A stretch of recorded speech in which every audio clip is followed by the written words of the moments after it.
Rev up your engines!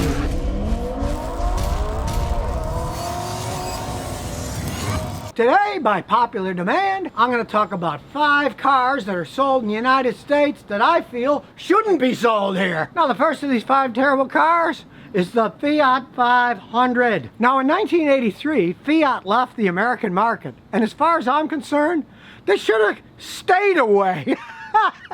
But of course, Fiat bought Chrysler. They bought them in 2009, and then 2 years later, they brought the Fiat 500 in. After a short period of time, they had sold quite a few of these Fiat 500s, but they spent a ton in advertising on them. And 1 year, they actually sold about 45,000 of these things.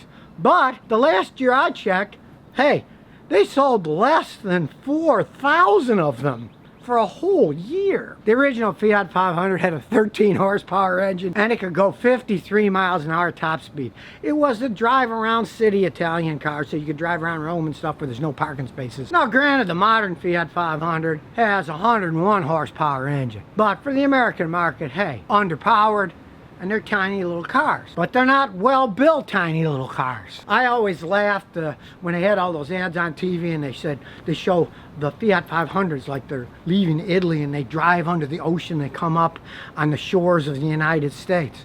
Well, one of my fans said, hey Scotty, you should make a joke about that. He said actually most of the Fiat 500s sold in the United States were produced in Mexico.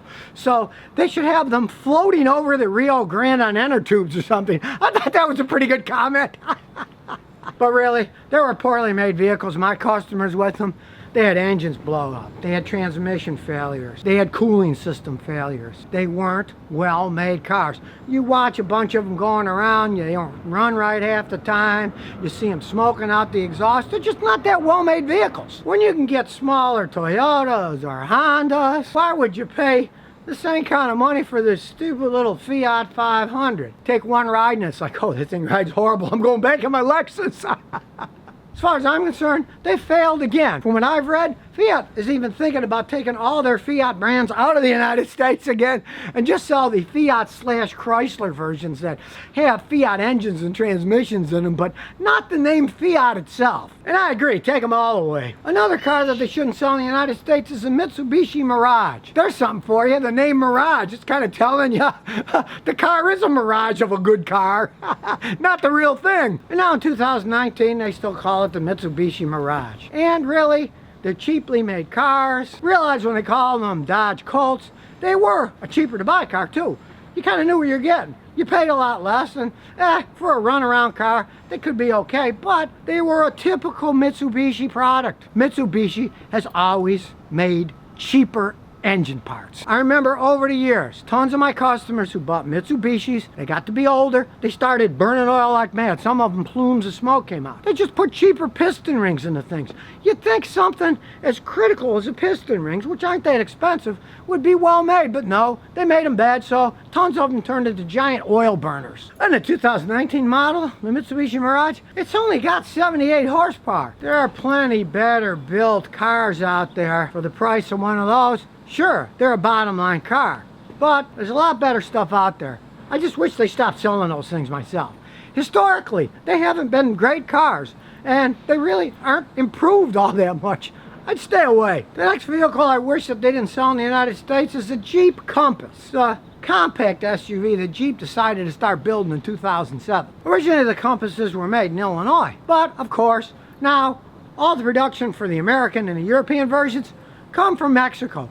Not a land known for quality production. And since Fiat took over, guess what? The quality's gone even further down as far as I'm concerned. They've always had a problem of automatic transmissions with Jeeps. And in these Compasses, they have all kinds of problems. It doesn't matter if you got the automatic transmission or the CVT transmissions. They are just problem transmissions. I had a customer with one, couldn't even make it from Houston to Dallas. 4-hour drive if you're going slow. The transmission blew up on the stupid thing. And I saw engines go out on them.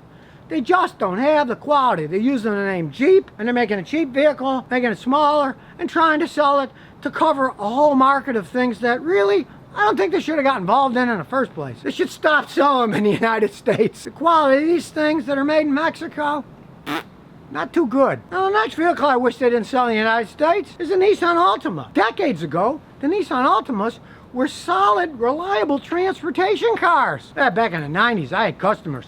They get 200,000-300,000 pretty much trouble-free miles out of those things. Since Renault took over Nissan, they have a history of the engines blowing up, blowing head gaskets, and their transmission failure is really one of the highest in the world, especially with those horrendous Jatco CVT transmissions. I swear practically every customer of mine that bought a Nissan Altima with a CVT, that CVT transmission went out if they had it for a certain amount of years. And it costs so much to fix those CV transmissions correctly, they all either junked the cars or just traded them in. Now in 2019, Nissan put the Altima on their semi-autonomous driving list. These things have enough problems when a human is driving them. I certainly personally would not trust one of those things to drive me around itself. And it's a shame because the Altimas used to be great cars, but no longer. Stay away from Nissan Altimas if you value your money. Another big car to stay away from is the Audi A4 Quattro. I wish they'd never brought them into the United States. I feel sorry for my customers who owned them and had to spend a lot of money or then just traded them in and lost a fortune when they got rid of the stupid things. Now you can get them in two-wheel drive or all-wheel drive these days. It's bad enough with a two-wheel drive. You're adding all that complexity of a German design all-wheel drive. You're just asking for problems as they age. Heck, one of my old next-door neighbors years ago, he was a corporate lawyer. He had one, and it was a manual transmission. And believe it or not, the thing blew up when he was driving it down the road when it had like 30,000 miles. It just blew up. And the standard transmissions in those things are much better made than their automatic transmissions. They got those Tiptronic, very complex, dual clutch automatic transmissions that Volkswagen, who of course owns Audi, has had nothing but problems with. And those four-cylinder, 2-liter turbocharged engines, the turbos break on them. They blow head gaskets. They burn oil. I have seen so many problems with those cars. I had a customer a month ago, bought one used, $2,500 for it, thought he got a deal. So he brought it to me, he says, it seems to be burning oil. So I said, yeah, it's burning oil. I pulled the spark plugs up. They're all covered with carbon. So I decided to take a compression reading of the engine. Needless to say, the compression was very low, showing that the piston rings had worn out. I mean, if you want a fast, zippy car and you really got to have one, lease one. You lease a new one?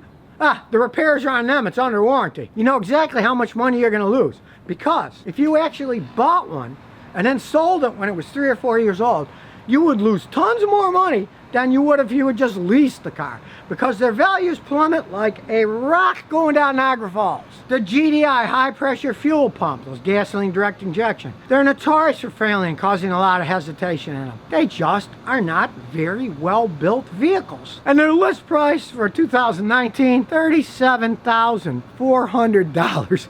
They're not giving these things away. Hey, you want a zippy little car that goes around? Yeah. Get yourself a Honda Civic Type R or something like that that's even zippier, more fun to drive, and it won't break down all the time like the Audi does. So now you know 5 cars that I wish they didn't sell in the United States anymore. Perhaps nobody will buy them, and then they'll stop selling them here. So if you never want to miss another one of my new car repair videos, remember to ring that bell.